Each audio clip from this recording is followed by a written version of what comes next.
Olá, graça e paz, louvado seja Deus. Tudo bem com você? Tudo bem com sua família? Espero que tudo esteja bem, em nome de Jesus. Nós estamos ainda dando continuidade àquela lista de qualidades ou comportamentos que vão fazer com que nós não sejamos nem frutíferos, amém?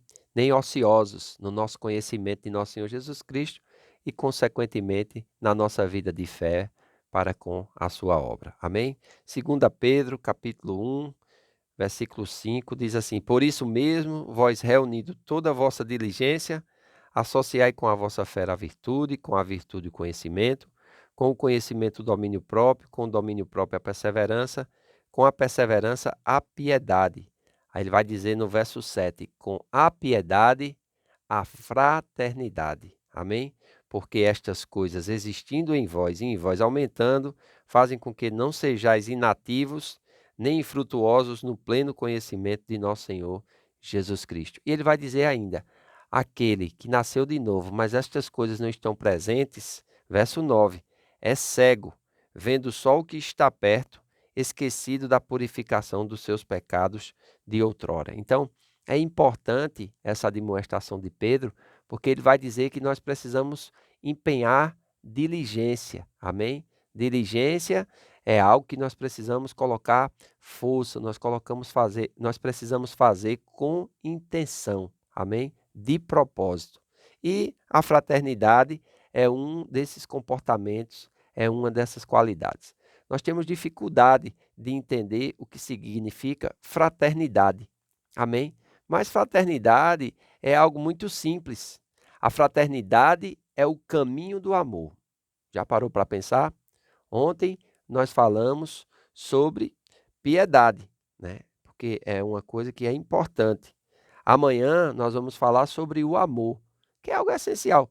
Todo cristão sabe que deve amar. Agora, qual é o caminho para o amor? É a fraternidade. Fraternidade é olhar para o outro com compaixão, é acolher sem julgamento, doar sem interesse e sentir a dor do outro como se fosse em si mesmo. Olha como é desafiador nós andarmos em fraternidade. E é muito importante nós entendermos o que Jesus estava querendo ensinar quando ele mesmo foi perguntado a respeito de quem era o meu próximo, porque ainda nós temos dificuldade nos dias de hoje de entender isso. E Jesus, lá em Lucas capítulo 10, versículo 30, ele vai trazer essa resposta.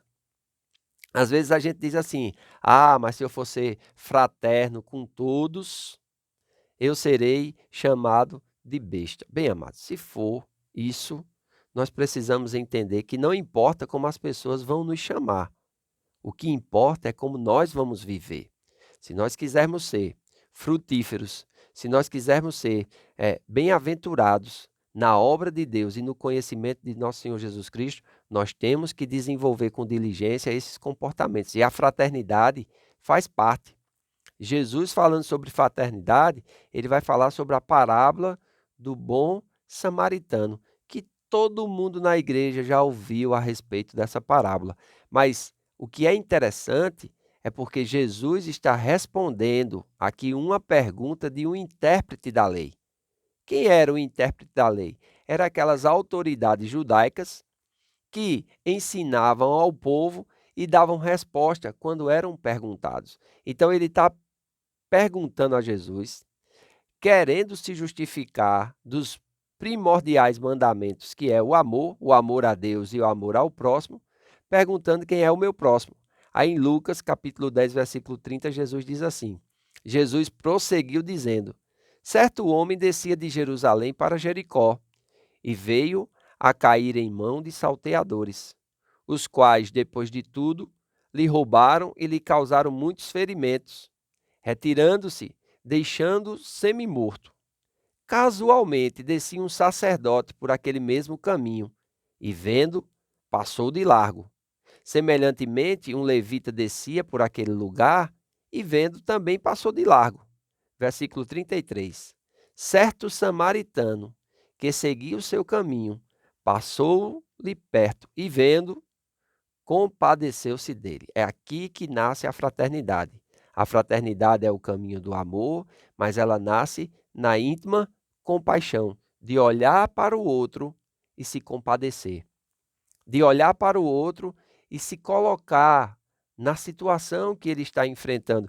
E nós temos dificuldade de fazer isso, principalmente nesses dias que nós estamos vivendo, onde as pessoas não têm tempo mais para os seus semelhantes. Amém? Onde as pessoas não têm mais tempo de olhar aqueles que estão sofrendo, aqueles que estão precisando de uma mão amiga. Julgam com muita facilidade, são indiferentes ao que as pessoas estão passando ou sofrendo, né? Simplesmente vão vivendo. A ponto de Jesus, né, ele dizer: será se quando o Filho do Homem voltar, ele vai encontrar fé na terra? Também nas Escrituras afirmar que nos últimos dias o amor de muitos esfriará. E se o amor vai esfriar, é claro que a fraternidade vai desaparecer, porque a fraternidade é o caminho do amor. Amém? Diz que esse samaritano se compadeceu dele, e no versículo 34 diz: e chegando-se, pensou-lhes os ferimentos, aplicando óleo e vinho. Eram remédios da época. E colocando sobre o seu próprio animal, levou para uma hospedaria e tratou dele. No dia seguinte, tirou 2 denários, que representavam 2 dias de trabalho, e os entregou ao hospedeiro, dizendo: cuida deste homem, e se alguma coisa gastares a mais, eu te indenizarei quando voltar. Aí Jesus pergunta, no versículo 36, qual desses 3 te parece ter sido próximo do homem que caiu na mão dos salteadores? É interessante, porque de Jerusalém para Jericó é, é uma viagem rápida. Mas geralmente quem fazia essa viagem eram os judeus, né? O samaritano aqui, ele era um mercador. E os samaritanos, eles eram desprezados pelos judeus. E Jesus vai utilizar exatamente essa linguagem para fazer com que aquele intérprete da lei ele fique sem resposta. E ele mostra que um sacerdote, ou seja, um outro judeu, passou, viu aquele homem caído, que era judeu também, seu irmão, mas ele passou ao largo, ele não se importou com aquela vida que estava ali sofrendo. Veio um levita também, um descendente da tribo de Levi, judeu também. Viu aquele homem ferido e também passou ao largo. Aí Jesus vai usar a figura do samaritano. Olha, os judeus, eles não se davam com os samaritanos porque eles não consideravam samaritano judeu. Eles consideravam samaritano gentil. E é interessante, quando o judeu ia fazer sua oração, ele já dizia assim: Deus, graças a Deus, que eu não nasci nem samaritano nem gentil. Ou seja, tinha um pouco de orgulho. E nós temos que ter cuidado, porque é exatamente o orgulho que vai nos impedir da gente ser fraternos, de nós utilizarmos de fraternidade, acharmos que porque não estamos na situação que aquele que está sofrendo está, nós somos melhores do que ele, a ponto de não ajudarmos, né? Sérgio Lopes tem uma música que ele diz assim: a mão que você hoje ajudar a levantar, um dia vai aprender a amar, e um dia pode levantar alguém que pode ser você. Então, veja a resposta que Jesus dá quando esse intérprete da lei, ele pergunta: quem é o meu próximo? Aí Jesus conta a história do bom samaritano e ele devolve com essa pergunta: qual desses 3 te parece ter sido o próximo do homem que caiu nas mãos dos salteadores? Versículo 36. Aí no 37 ele responde: respondeu-lhe o intérprete da lei: o que usou de misericórdia para com ele. Então Jesus lhes disse: vai e procede tu de igual modo. Louvado seja o nome do Senhor. Amém? É irônico ver como o mestre da lei, a quem as suas tradições impediam considerar como próximo a um samaritano, não se digna a responder diretamente com as palavras o samaritano, mas tampouco pode evitar a resposta óbvia. Amém? Ele poderia ter dito, foi o samaritano, mas ele não diz. Ele diz, aquele que usou de misericórdia, aquele que foi fraterno. Mas Jesus dá a resposta lógica. Vai tu e procede de igual modo. Então é importante nós entendermos, nos dias de hoje, a importância da fraternidade. Você tem desenvolvido fraternidade na sua vida? Você tem sido uma pessoa que ajuda aqueles que te procuram?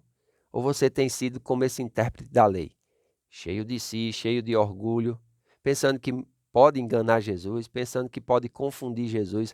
Amados, ninguém pode confundir Jesus. E às vezes a nossa fé não está funcionando exatamente por falta da observação e da diligência em praticar essas outras qualidades, que uma delas é a fraternidade. Amém? Hoje à noite nós temos nosso culto dos jovens, Geração Viva, e eu quero convidar você a estar conosco na Casa do Oleiro. Será um tempo maravilhoso a partir das 19h30. Traga seus filhos adolescentes, venha estar conosco e receber a eterna, imutável Palavra de Deus, que pode mudar a sua vida para sempre. Faço votos por tua prosperidade e saúde, assim como tua alma prospera. Que Deus te abençoe e até amanhã.